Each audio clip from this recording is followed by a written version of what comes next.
We're going to be starting in just a couple of minutes. So if you get a cup of coffee, get a glass of water, because I know it's hot some of the places in the world, and we'll be with you in just about 3 minutes. This is the Buzzworthy book Power Hour, and you're going to get to see live coaching, or should I actually say mentoring? Because that's what I do. I'm a book marketing mentor and I work with my clients to help them achieve outcomes that they want. And I don't tell them what to do, I help them discover their own inner ability to be the best and to get where they want to go. My guest today, Diane Wolf, who is the author of 14 Nights to Better Sleep. Did I do that right? I think I did it Yes, right. you did. Okay. And what we're going to be doing today is an experiment. This is my second uh, live stream. And what is going to happen is Diane's going to tell us what is her biggest challenge with getting her book out there in the world and where she would like to go. And then I'll help her and guide her so that we can have some real time changes to get you a better traction. So, how does that sound, Diane? That sounds fantastic, Judy. Thank you. Okay. So, why don't you tell people a little bit about your background? Because I think it's fascinating. And oh, one more thing before we actually get started, and you'll be able to see this right down below that if you enjoy this type of live transformation, you can apply too. And all you have to do is go to bookmarketingmentor.com/BZ hyphen coach one. And if you can't remember all that, if you go to buzzworthybooks.com, you will find it too. And that's right under my picture. So, Diane, now let people get to know who you are. And I just, everything that you have told me so far, and you keep adding layers to all of these. I mean, this is the most talented woman I think I've met in Oh, ages. So tell people more about you. all right. Well, I'm a retired business professor. I've been in love with neuroscience for over 40 years. After I left my teaching position at the university to look after my mother, who had dementia, and after she passed away, I decided to return to my first love of psychology, and I became a psychotherapist. And I am in private practice. I work primarily with first responders who've been diagnosed with PTSD and are unable to work. And I noticed right away that a hallmark of PTSD is people have difficulty with sleep. Either they have difficulty falling asleep or staying asleep or both. About 40 some years ago, I did my honors thesis with a renowned sleep researcher. So, sleep has always been something I've been very interested in. And I'm an ex insomniac. I am a night person who, for years, has struggled with getting to sleep. And then when the alarm goes off in the morning, I feel like I'm in a coma and want to cry. So, I've also worked really hard to find my sleep, my sweet spot, and I have become a super sleeper. Over the last few years, I've realized it's not just my clients who have trouble sleeping. Uh, we are living in a sleep deprived society. Many of the people that I know in my friend circle have gone through menopause and have found that they become lighter sleepers or a whole hormonal issues with menopause. And so I decided I really had to do more research on how other people could become a super sleeper like me. And so I kept saying the same things to people over and over. Try this, try this. Here's an idea. And so I decided I had to write a book so I could get that out to the bigger audience. So the book 14 Nights to Better Sleep is basically a 2-week program where every day you make a small change. I explain the science behind why you should make that change, but it's not a big textbook. I decided that people who are sleep deprived don't want to do a big lot of reading. It's only 30 pages, but every day it says, try this, and here's why. And at the end of the 2 weeks, people are finding that they're sleeping much better. Wow. You know, I have had trouble sleeping forever. Mm. And I think one of the things that really surprised me is as a kid, I wouldn't take naps. Oh boy, I was so awful. I would not take naps. And I didn't start taking naps until I was in college because I had early classes and I was a theater major. So I had Mm. early classes. I would go to school, then I'd go to work, then I'd come back and I'd rehearse till 1 or 2 in the morning. Consequently, I couldn't do an 8 hour sleep cycle because it didn't fit in my schedule. It was Right. not possible. And I hated the alarm clock, because it was like 6:30 in the morning, Oh, which is not, I mean, I naturally do wake up that time, but not if I have stuff going on. So sure. I had, I've had periods in my life where I slept really well. And then, as you said, hormones went whoop, Oh, the oh, polluting town. And what really threw my sleep off, and I still am having some issues with it. When I went through chemotherapy, um, and most people who've gone through chemo will say this, well, so that ship sailed. And there are times when I'm really good, and other times I just go, oh, if I'm up, I'm going to be up. And yeah, I don't stress about it anymore. good. I just I allow my body to do that. And I did what you tell people not to do. Don't try to catch up on the weekend because you really then you're screwed up forever. So that's one of the things that you did, because you deliberately switched from being a night owl to being getting up when the other people in your family get up. Yeah, and it's interesting that you mentioned not napping. I stopped napping when I was a year old, and my mother went to the doctor and said she's not napping anymore. And the doctor said maybe she doesn't need to nap, and my mother said I need her to nap. So I've always been high energy, undiagnosed ADHD, definitely, a little frenetic. But when you say, you do what I told you not to do, and that's catch up sleep on the weekend, everything I offer in my book, I look at it like a buffet dinner. So I ask people to look through and what seems appealing to you and seems like it would make sense, try that. If something else doesn't work, then don't worry about it. If you are one of those people who really can catch up a bit of sleep on the weekend, fine. Normally, that can disrupt our regular sleep cycle. But when we are sleep deprived, at some point, we just decide we have to do what we have to do to get through the day. But on the whole, if you want to become a super sleeper, you want to establish very, very consistent patterns so that you train your brain that at this time I go to sleep and at this time I wake up. And that's certainly the easiest path to being a super sleeper is consistency. Oh, definitely. Well, I've noticed I'm better. I have a more regular wake up than I do going to sleep because, well, you didn't nap, and it says I think it is the ADHD because we both have it. That there's this, like, I've got all the stuff to do, and I want to do more, and I don't want to miss anything, and Yeah. so I didn't want to go to bed, No. and I still don't want to go to bed, even though I can be, like falling on my nose. And my husband and I don't sleep exactly the same hours. Mm-hmm. So that can be a problem. Oh, can I ask you a question about that before we get Of into course. your Yeah. issues? Because I Yeah. think sleep is so important. And as creatives, there is a tendency to try to stretch the time that we're awake, even if that's not good for our bodies. And it affects everything. It Oh, it, not as resourceful. yeah. Um, there's a lot of goofy stuff that comes up on that. But you were able to switch your clock completely. Well, I wouldn't say I've been able to switch it. I've been able to train my brain. So I go to bed every single night at the same time. And now that I've been doing that for so long, 365 days of the year, I go to sleep very easily. I don't always feel Oh, tired necessarily, but it's time for bed.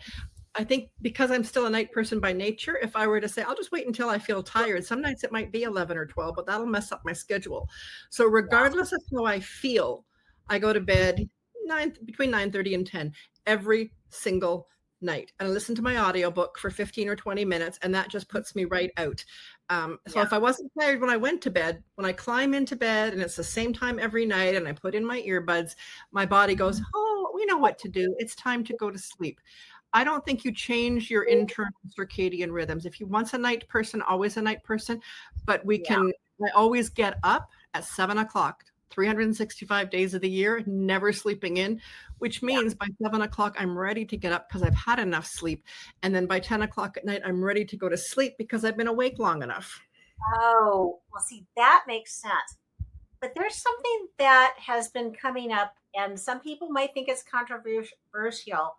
Um, this idea that it's really, I'm going back to the I Love Lucy days. That, back in the old days when they pretended people didn't actually have conjugal relationships, Right. Yeah. everybody was in a single bed. Yes. And now we have all these ginormous beds, and I mean, I have a split king Mhm. because for a while, um, well, I'm a restless sleeper. I'm going to be the first to admit it, but Yeah. it wasn't because of me. For a while, my husband had to use us. He has sleep apnea, and Of he had course. to use a CPAP machine. Which, if any of you don't know what that is, it's the devil's own device on one side, but on the other side, people now are not dying in their sleep. They're not stressing their heart, but the thing is obnoxiously loud, and it is very disturbing. It's not comfortable for the other person. It's not comfortable for the person. I even have it. He's not having to use it anymore, but we still have the mask just in case. And so there's a thing. I mean, there's a trend, I think, for people to have separate bedrooms for Yes. that reason. And Yes. so, where do you stand on that? Well, that's really interesting. So I completely separate romance from sleep. We're talking two different issues. I do not need to sleep cuddled up to my husband in order to be romantic. And the interesting thing is, I mean, for years we had a queen size bed.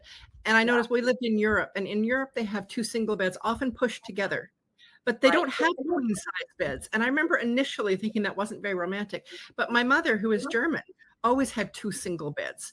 And at Mm-hmm. some point I thought, why do we have this queen size bed? My husband is a furnace. He sleeps hot. I get cold. So we can't even share a comforter. He's always pushing Yeah, it down, and then my back, or, I would not have.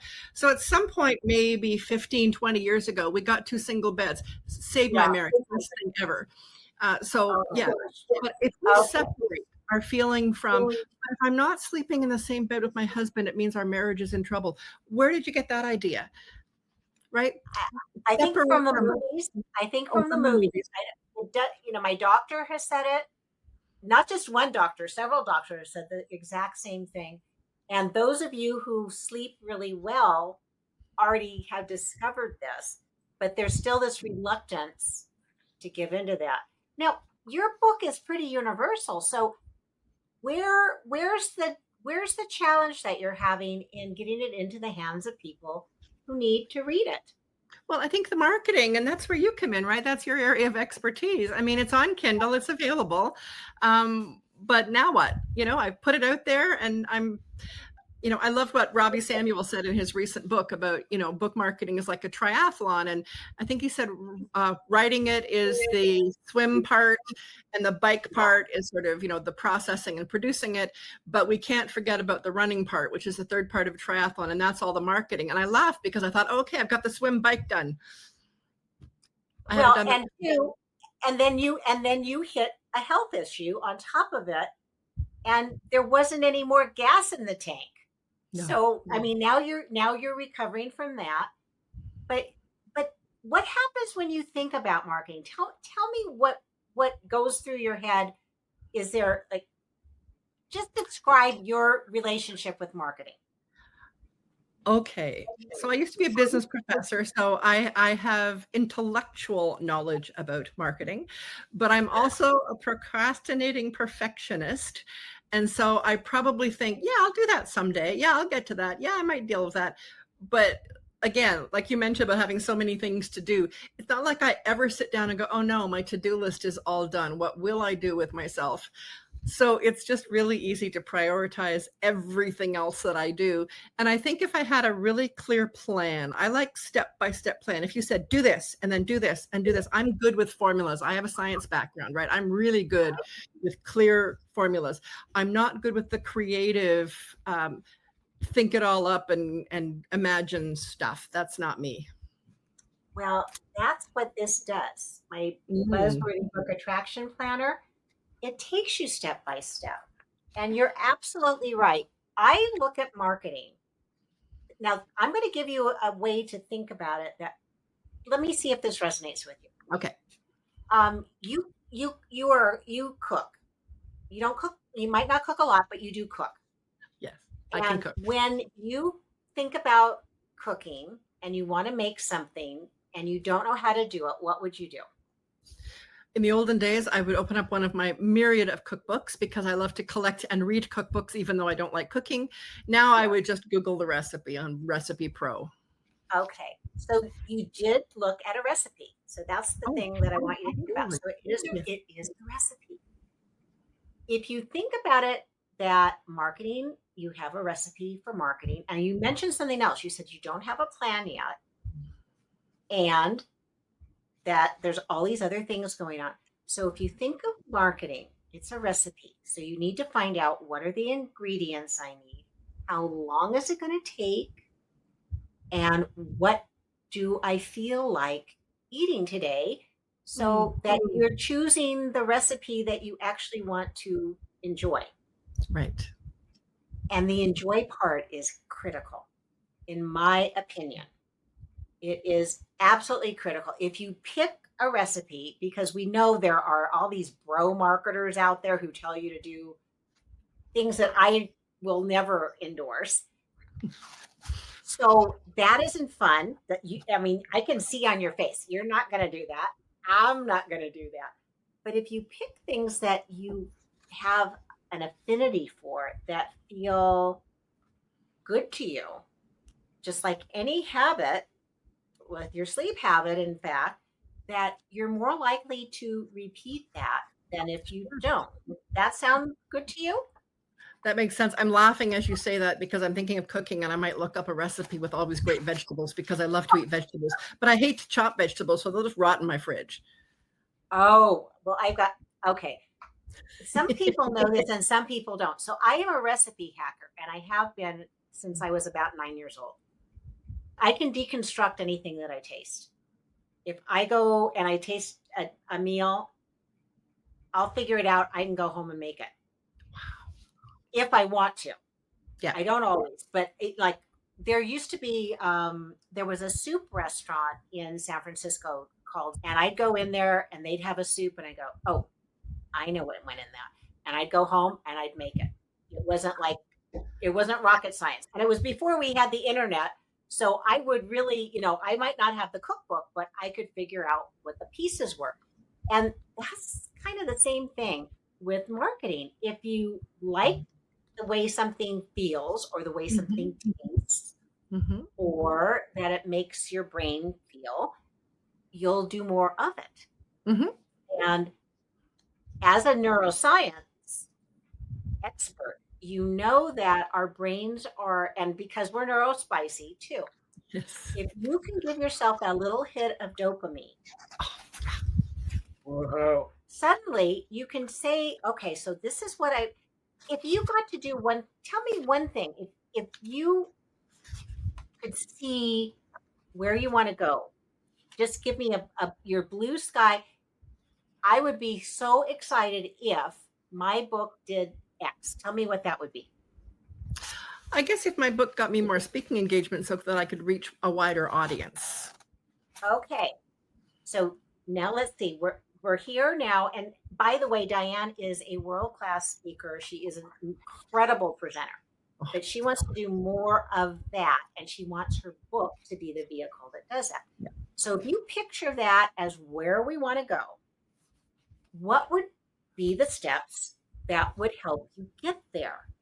And so you've got your book, Mhm. and there's ways that you can use your book. So my clients in the past have done similar things. they had a book. They wanted to, get on more stages. And I said, well, okay, there's a there's several different approaches you can take. One very easy thing to do, take a look at what's the content in your book and where are you currently sharing it. So where are you sharing the content right now? I know you've been a guest on my bistro, Yes. and Yes. yeah. So where else have you shared your content? Yeah, I've been on like done podcast interviews and things like that.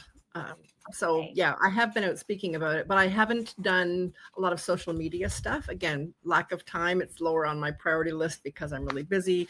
But if I had a specific plan instead of just throwing spaghetti at the wall and waiting to see what hits, that would help because my time is very limited because I have a full practice as a psychotherapist. Exactly. Well, something you might want to think about, would you have a half an hour in the week that you could spend on sharing your book? Yeah, I could. Think I you do could that? carve out half an hour. Sure, I could. An approach that you might consider is, so if you say, you're putting it on your calendar, this is the half Mm-hmm. hour I'm going to spend sharing. Then you could pick different activities that you like to do Mm-hmm. and use that half hour for those activities. Mm-hmm. Whether you just say, I'm going to do more speaking, because you could do more speaking. It could be that you're looking at who have you worked with in the past where you've been a speaker. Do they know you have a new book? Mm-hmm. So start looking at, I only need to spend this amount of time, and it has to fit your budget. That's the other thing. I always start right there. I start with people's time budget and Yeah. their dollar budget, because if those two things are in conflict, you've already sabotaged yourself. Mm-hmm. So you have to be reasonable. And my feeling, and what's proven to be true, it's consistency over quantity. Right? Just like with sleep. Exactly. Exactly. And you said something else. Neurospices tend to be perfectionists. I know. So, yeah. So, what happens? Have you found yourself spinning out of control? Well, I could do this and I could do that and I could do this and this, but I can't Totally. do it. I can't because it's not going to be perfect. And so I don't even do anything. Totally. That's me. Yeah. Okay. And I know how good you are. I know how good. So, one of the things to consider, and I want you to put on your calendar right now when you're going to spend, and you could break it up. That 30 minutes, Mm-hmm. break it up. You could say, I'm going to do 10 minutes, 10 minutes, 10 minutes, or I'm going to do 10 minutes, I'm going to do 15. And then I'm going to do 5. And then I'm going to do another, so you get to, the number doesn't have to expand. You could choose to do that, but you don't have to expand it. Okay. You create the time box, and you are very familiar with the time box method, I am. which means whatever you can get done in that framework is what gets done. Now, ever well you do it is what gets done. It's a neurospicy guardrail. So suddenly now, each time you complete your time box that you said you were going to do, your brain is going, oh, it's lighting up. It's going, I like that. Yeah. And then you'll do it again. And then you'll do it again. So you're training your brain, just as you did with sleep, Mm-hmm. to enjoy what you're doing, because number one, it has a beginning, a middle, and an end. Mm-hmm. It's not this, oh, for 24/7, I'm going to do marketing until I can't stand the word, and then I'm not going to do anything, because Yeah. it's like going to the gym on the first day of the year. We all know there's all these people show up, and you never see them after the first week. They Very true. aren't doing it. Yeah. I go every Wednesday after school because I go with my granddaughter. So that's Exactly. non-negotiable, and it always happens because it's in my daybook. That's the same thing with marketing. You make a date with yourself and you get to pick what you're going to do. Mm-hmm. If you like writing, then you do more of that. If there's something that's already working for you, and speaking is one of your superpowers. I like doing So videos. I would do videos. perfect. So you could say, I'm going to spend my 30 minutes, and you could change it up during the month. You say, this week I'm going to spend my 30 minutes doing video. And that can be a lot of different things. It could be, you know, what are some of the things that come to mind when you think about doing video for your marketing? I've done a few YouTube videos. So I have Okay. one that I did on sleep a few years ago. Mm-hmm. So yeah, I have a YouTube channel. It's not very active yet, but that would be easy for me to get up and running again or add to it. If you would like to put your YouTube channel in the chat, you can. Ooh. You know what that is? I'm going to turn the comments on stage, and then you can pop that in, and it's kind of, I wonder if I can move that. I don't know. It won't let me move that little thing. But anyway, if you put your comment in the comment area, it'll pop up on the screen. Find it. And if you Okay. can't find it right away, we will send out some information after we do the recording. Okay. I found it. Now I just have to find that. Oh, On the other chat thing, with right? everyone. Okay. Okay. And that's something that is often overlooked, because this is the other thing. I don't usually tell people that they're going to have to spend a lot of money. It's more of a time investment than it is a money thing. There, until before any time. Okay, I am going to give you my opinion because I can, because it's my show. Yeah. Yeah. Um, before you spend money on anything, think about what is that activity going to yield. So if you wanted to test something out, test it on a free version of whatever it is, whether Mhm. it's YouTube or anything else. See if you like the activity, see if Mhm. you like the format, and you can always add dollars behind it, but make sure that it's working for you and it's something that you can do consistently. Mm. Yeah. And I'm a fan of testing out software, of testing groups, all of those things before I say, oh yeah, I want to, here's my credit card. And I think if you do that, that can make things a lot simpler for you. Plus, you're layering an activity that you like. So Mhm. you mentioned you go to the gym with your daughter, with your granddaughter. Yeah. And so look at something that you're already doing, Mhm. and then you can pop that in. And I think that is a way to, help you start to rewire, Yes. reframe how you're doing it. But again, you're making a date, you're doing something specific, and Mhm. know that you can say, I'm going to try. When you started with your sleep program, you probably didn't say, oh, well, I'm going to do this forever and ever and ever. I'm giving myself this amount of time to see if it works. Yeah. And that's what I want to say too with marketing. Do something, experiment with it. Does it work? Does it need to have some adjustment? And the word that came up today as I was coming back from my exercise was calibrate. Calibrate. Calibrate. And now, being a scientist, here we both are thinking about this. We both have this love of how does stuff go together. So Yeah. if you think about calibration, um, they calibrate your car, they calibrate the wheels, they calibrate sound, you calibrate your monitor. Okay, back in the old days when I was doing a lot of print, we had we had these devices that we would place on our monitor so we could adjust them so that the color we were seeing on the monitor was the same colors we would see in print.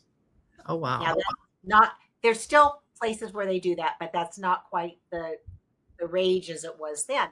But think about this. If you try something and you need to adjust it, that's calibration. Yeah, And yeah, have you ever been in your car when something was like a little bit off? Well, your marketing can be a little off, but a little maybe off. with a little tweak, suddenly it's working smoothly, and it Right. should smoothly. Oh, So it's making those tweaks instead of the new shiny object where you toss everything and just try something completely new, which oh my is God. my tendency. Oh, It's this looks like a new cool tool. I think I'll use this instead. yeah. Oh my gosh. It this is I mean, those of if there's anybody out there who isn't neurospicy, I applaud you, but all of my friends are.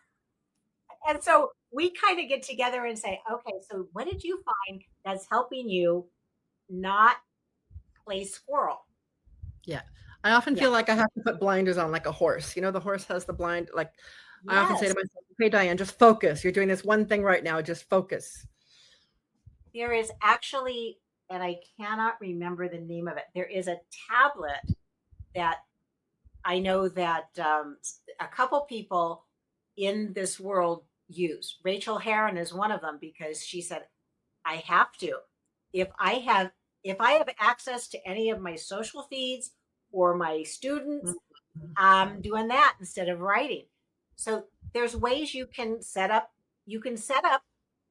if you're on a computer, you can Mhm. turn off your alerts. If you're writing Yep. on a Yep. tablet, turn off your alerts. If, when we're time blocking, which Mhm. is really a brilliant thing to do, you can say, okay, for that period of time, this is what I'm working on. Mhm. I'm not working on anything else. I'm not answering the phone. Yes, does your husband do this too? He manages to not talk to you, and then when you're doing the thing, that's when he comes to see if he can get an answer from you about something. Except that when I'm in my home office, which is in a spare bedroom upstairs and the door is closed, if Yes. unless there were, smoke or fire, he's not coming in, no. Oh my gosh. Well, so if you do have anybody else in your area, those of you who are watching, and you need to have quiet time, undisturbed, even if you aren't listening to music, stick headphones on. People think you're listening to music, but you might not be. And there Mhm. are some people who are on the spectrum of autism Yeah. and they just have noise canceling headphones on. Nothing, no No music. music is coming through there. They're just eliminating the distractions. And Yeah. I know that if there's stuff going on, my brain immediately can find it. Yeah. Okay, so you're gonna schedule. You're going to choose video will be the thing that you start with. Yeah. And then what else might be getting in your way? Else do you think is giving you some hesitation?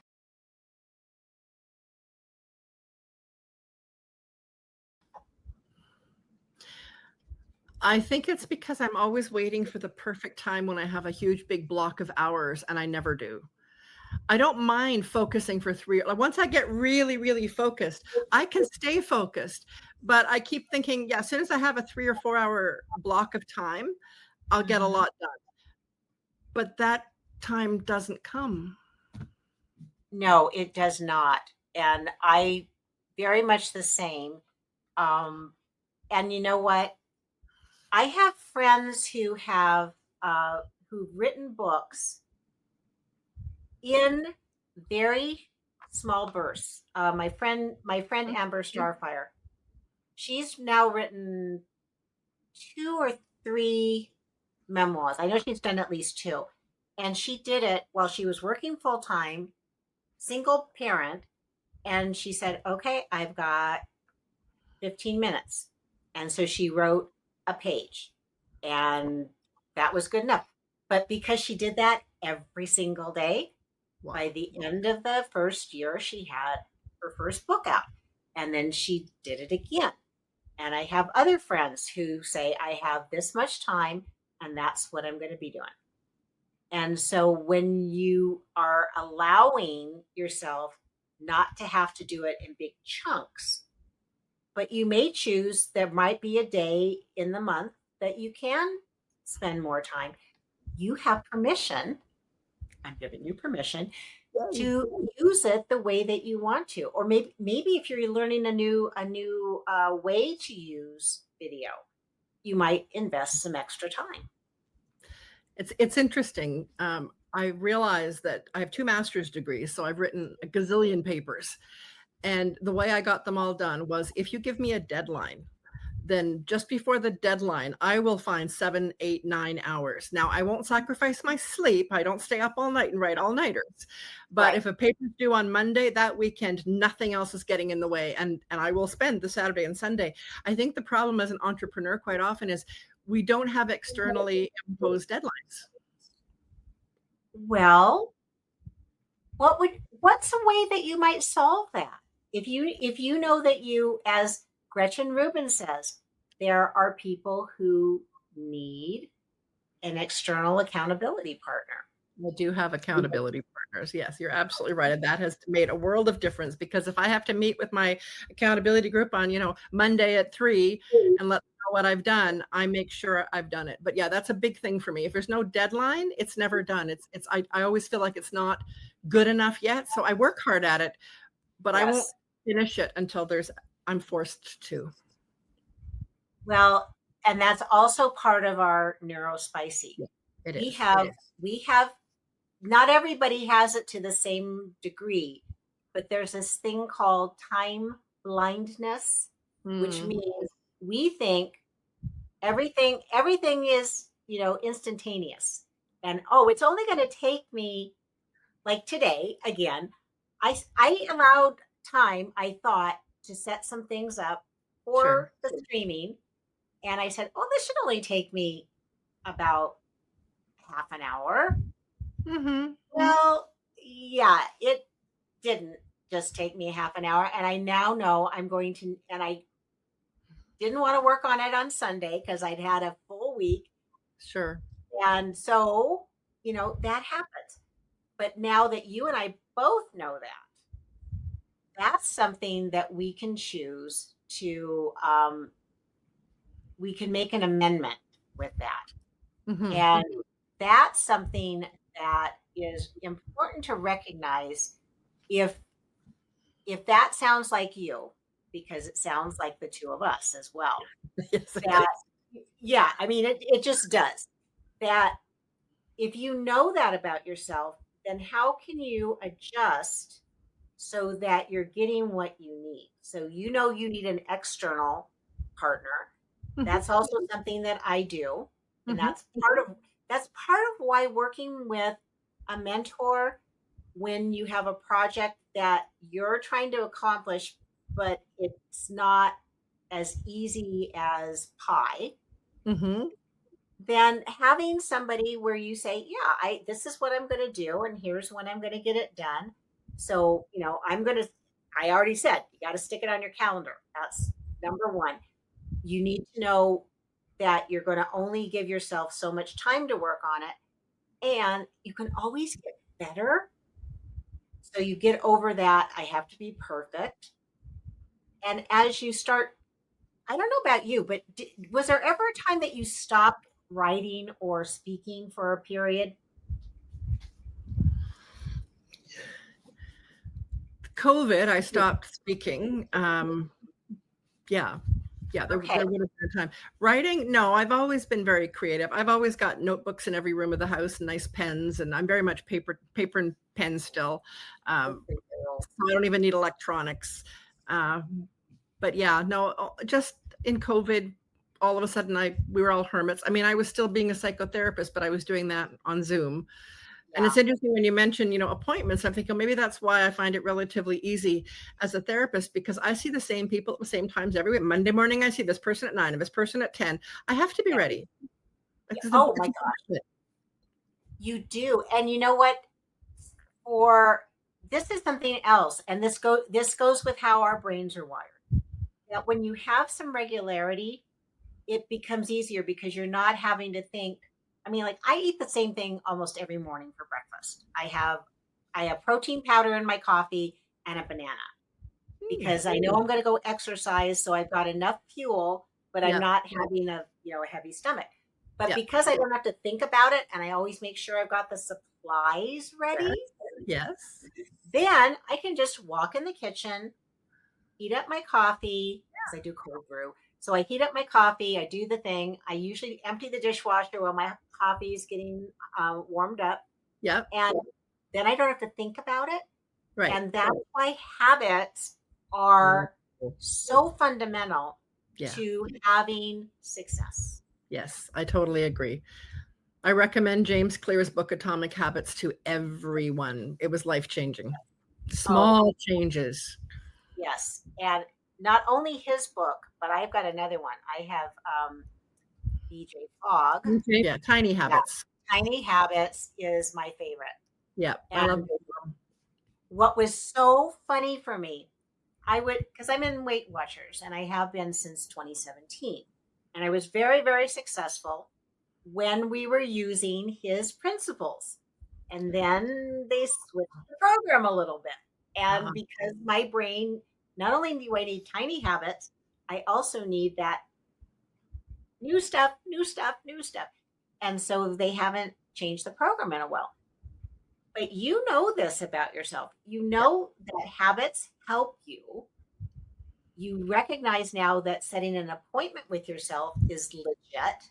Yep. Using an accountability buddy is also very important for you. Mm-hmm. And so you can do those things. Um, anything anything else that seems like it might be maybe needs a little tune up, maybe needs a little calibration. Oh, I know what I was going to ask you because you Okay. said during COVID your speaking went down. How did you warm that back up? I started doing more offering to speak online and applying for podcasts. And a Facebook group looking for speakers or something. And I just started on a whim, just applying for different speaking engagements. I mean, unpaid at that point, but just, appearing on podcasts and being interviewed on people's shows. And yeah, I started applying for those and it really picked back up again. And then, the in-person speaking has also picked up the last couple of years.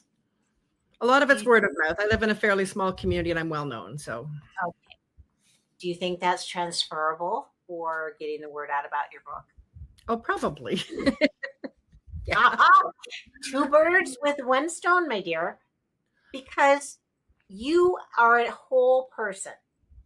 You're a psychotherapist, you're an author, you're a speaker. So, am I supposed to just get one part of you, or am I going to get the whole shebang? Yeah, the whole thing. Yeah, it's true. I'm laughing, thinking you're so right. Well, it does help to be the queen bee of book Yes, buzz. the queen bee. Absolutely. Yes. And does that make sense? Because now you're layering all of those things, and they all are working in sync. It does make sense. And I think that would help me narrow my focus somewhat in terms of what I am putting out there on social media. If I focus really on the book for a while, then that'll help me figure out what to say. I mean, I did do before the book came out, about a year before the book came out, I was already, of course, writing it. And so I did post, carousels on LinkedIn and I got lots of great feedback. But then, I stopped doing it because I got busy and. Oh, guess what? I'm going to make another suggestion. I revive them. Yes. Yeah. Your podcasts, any of your social posts that are relevant, not only can you repurpose them, you can add to them and say, oh, if you like this, you'll like that. And by the way, as I've been exploring this and as I was writing the book, I learned XYZ in addition to that. So now you're not always having to go, oh, I've got to do a post. Oh, I've got to do it. Oh, do you have a newsletter? Yeah, I haven't done a newsletter, but. Oh, Well, you may or may not want to do that, but Mhm. just something to think about. What I would really strongly suggest is think about things that you're already doing that you like. Mhm. How do they fit in to your overall goal of getting this book out and getting more people to recognize if they got better sleep, what's the biggest benefit to getting more sleep? Oh gosh, sleep is the foundation of mental, physical, and emotional health. Don't get me started. Yeah, more energy, more clarity, less illness. We know that sleep has restorative functions that research hasn't even discovered yet. So, as far as I'm concerned, getting enough sleep is a number one priority to be a healthy, overall, holistically healthy person. Now, is that not the most compelling reason for you to want to share about your book? Probably. Yeah. Yeah. Yeah. And Makes a difference. if you keep that as your why in front of you, Hmm. that will help you on those days when you're going, "Ugh, I don't want to do that," or ick, or oh, it's not about me, because it's not about you. It's about what you learned and it's coming from your heart Oh, yeah. and you want to help people. Yeah. Yeah, I Um, still have such joy every morning when I wake up and I don't feel like I'm in a coma. And I most of the time now wake up just before the alarm even goes off, and that still surprises me. That still surprises. wow. Yeah, 5 or 6 Wow. days a week I wake up before the alarm even goes off, and I'm like, Yeah, "Wow, who would have thought?" exactly. It's a very different feeling because now you are inhabiting your body Yeah, and you have more agency yeah, and there's less things that are going to throw you off balance because you have what you need. You yeah. took care of yourself. If there was one population that you haven't yet tapped into, who might that be? If I were to narrow down the people that I really love to work with, it would be women in their 50s and 60s who are experiencing changes due to aging and are tired for a variety of reasons, not necessarily just sleep. They could be, Yeah. nutritionally deficient in other ways, but that's a population. But I think after everything they've done, looking after families and nurturing people, a population of women over 50 are people who really need to feel comfortable focusing on self-care, and they often don't because it feels selfish. Ooh, that's a okay, that's a biggie. So if you were going to brainstorm how you might connect with more people like that, why don't we throw out some ideas? Let me hear from you. Where do you think you would find people who fit that description?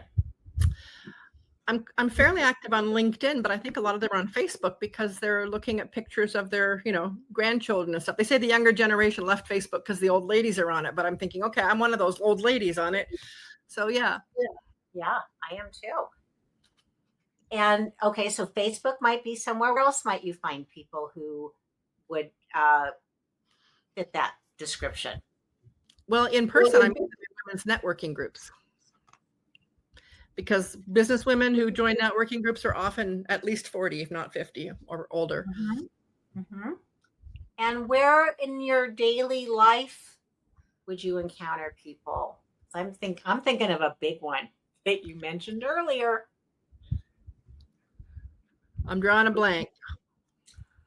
Something you said you do on Wednesdays? Oh, go to the Y. Yeah, I do. I go to the gym. Mm-hmm. Um, it's really funny when you start to think about, well, okay, now you're going to be a worker bee and you're looking for those flowers that Okay. I that love that. you're going to gather the honey from, or the Okay. pollen from that turns into honey. So if you're in your worker bee mode, you have to go out and do a little research. And I know you're good at research. I I know love for a research. fact. Yeah. So think about who knows that you've written this book? Who doesn't know who's written the book? Who doesn't know that you've written the book, and who can benefit? And where would you likely find those folks? So you've identified some good places to start. And now you can then, so start with the most obvious, Mm-hmm. get some traction going there. But then you can, if that sounds good, that's the kind of thing that I work with folks on, is to go deeper. So we Mm-hmm. keep delving. And you and I know this already, but you and I both like using tools. And so we do research, and then we think, okay, so if I found that out, I, I wonder if, and start just letting your imagination explore, where else would I find people like that? Do I Women's already know people groups. like that? Yeah, women's church groups who get together for coffee once a week. And that's probably pretty easy to say, oh, by the way, I would love to come and share with you about what I'm Yeah. doing. So the thread that weaves through all of this is, you have a message that you want to share. Yeah. You know how to do that. And now we're going to make it fun. You're going to use your calendar, and you're going to say, who do I already know? And where else can I do this? Plus, you're going to repurpose some of your older episodes, recordings, podcasts, and reawaken your network. As our friend Robbie Samuel says, reawaken your network, Yeah. and you probably will never let it go dormant again. No, I won't. Too much trouble to get it going again. I think I learned my lesson. I Yeah. know. I'll do it and I'll stick to it this time. But again, I mean, life happened and COVID and everything else. I mean, I did what I had to do at the time, but Yeah, yeah. I think so.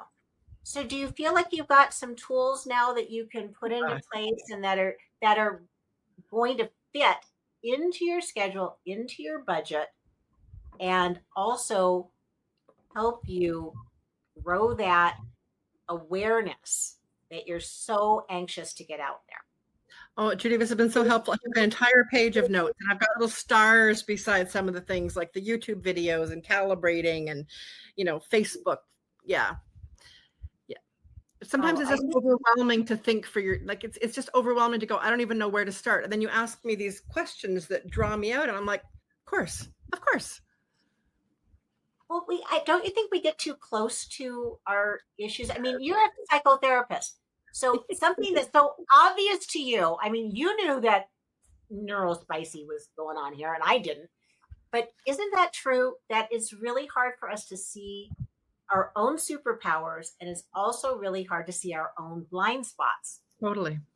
Oh, absolutely. And that's why we need accountability partners and mentors, because they can help us identify those things. And we sort of go, oh, yeah, how come I didn't see that? Well, because we don't. We don't. No, we really, I mean, it's nearly impossible to be that hyper aware. I Yeah. think it'd probably make us really go crazy if we did. Yeah. Yeah. Oh my goodness. No, Well, this has been incredibly helpful, Judy. Diane, since there are people who are watching us live and who will be watching this, how can they get in touch with you? All And right. Well, put it in the regular chat. Put it in the okay. regular chat. Yeah. Okay. So you've already put my YouTube channel up there. I'll just, YouTube is at, what is it? That's Diane Wolf Speaker. They can also email me. I'm happy to answer questions. Okay. And my book is on Amazon, 14 Nights to Better Sleep. Okay. It's a Kindle book. I haven't printed it yet, but. Okay. Oh, and let me ask a question. So you're planning to do the book in print, and any other, oh, I just did it in the wrong place. Hold on a second. I have to flip back and forth between, Yeah. yeah, through the other things. So the comments I've got here is YouTube.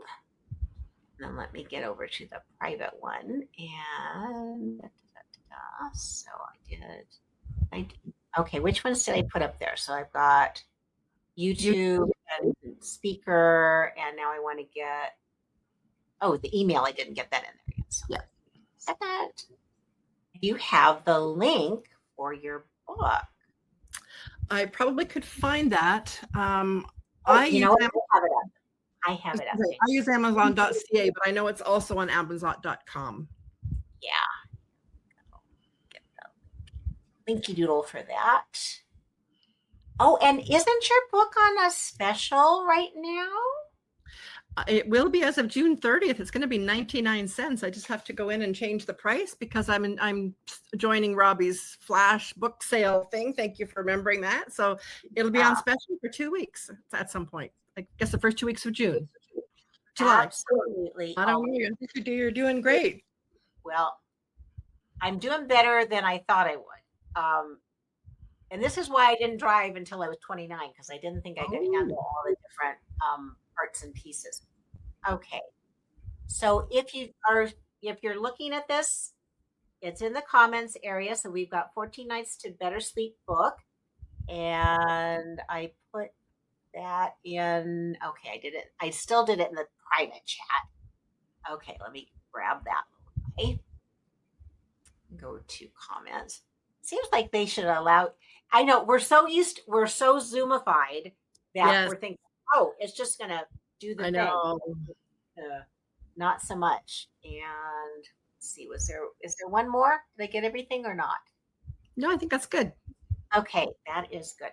So if you have an opportunity for Diane to come be a speaker, I highly recommend you get in touch with her because she's fantastic. Oh, thank We you, only Judy. just got to see a little snippet of that, and she's really easy to work with.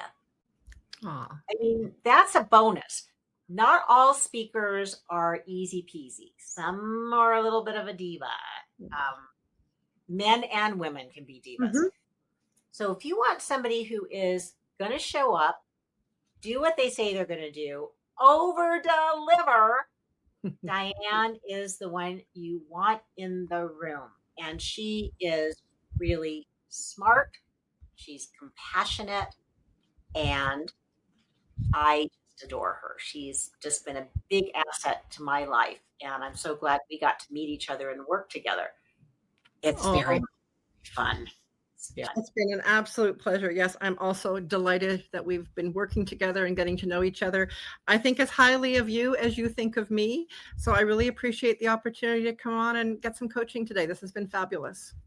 Well, I appreciate it. I'm just going to share a few things with folks as we wind down a little bit. So let me switch over to my media area. So here's what you need to know if you would like to be a guest on the Buzzworthy Book Power Hour. You're going to fill out a form, and I have usually about 5 complimentary slots per month. But you might want to think about working with me one on one.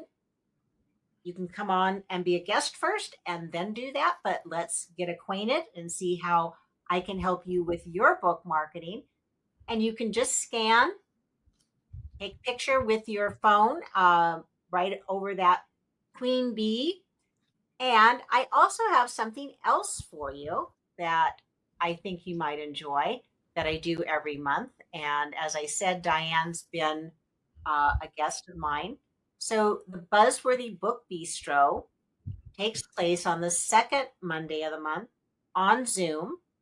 And I have guest experts like Diane, and I've had audiobook producers, I've had folks who are really fabulous with creating systems. I had Abital Spivak on, and she is a technical whiz, and she'll help you figure out what kinds of tech you need without making a big investment and going down the wrong path. So if that sounds good to you, I hope that you will connect with me. And you can always find me at buzzworthybooks.com because this is where I hang out. So I've got the Power Hour. I've got, oops, I just put up the wrong one. Christopher was my first guest, so let me get that one off the screen. You will just go back over here. This guy. This is the one I want on there. That you can connect with me. And if you go to Buzzworthy Books, you will find my blog.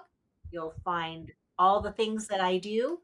And like Diane said, if you don't have a plan, you're probably not going to get it done. If you need an accountability partner, that's what I do for you. But as you can see, I really work with you where you are so that you can share your heart centered message with the people who need it most. So thank you so much, Diane. I really, Thank really you. appreciate having you, with me today. And thank you. Thank you all for being here. And let's get out there and create some buzz for your book. Sounds Thank you. great. Okay.